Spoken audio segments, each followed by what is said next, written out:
जय सरना, जय चाला, जय आदिवासी।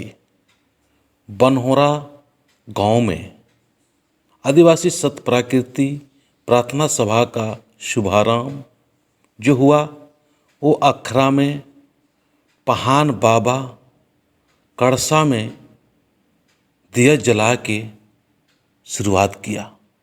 आज आदिवासी सत प्राकृति शरणा धर्म प्रार्थना सभा यही प्रयास कर रही है कि समाज के लोगों में एक धर्म के प्रति अच्छा जागृति हो, क्योंकि बनहोरा जो रांची में है, धर्म अपना समाज के प्रति बहुत ही कम लोग समर्पित है, बहुत ही कम लोग विश्वास करते हैं। इसलिए अखरा से अनादि प्रार्थना करके वहाँ से फिर हम लोग जो सभा स्थल है उस स्थल तक पहुँचे। तो कैसे हम लोग अनादि प्रार्थना किए और कैसे माहौल अच्छा बनाने के लिए जो पहल कर रहे हैं गुड्डू राव और पहान बाबा और धर्म दीदी मंगरी उरांव के माध्यम से, वो मैं आपको दिखाता हूँ। आप भी प्रेरित होइए और अपने अपने गांव में इसी तरह से आप भी शुरुआत करने का कोशिश करें। जय सरना।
बघाली ना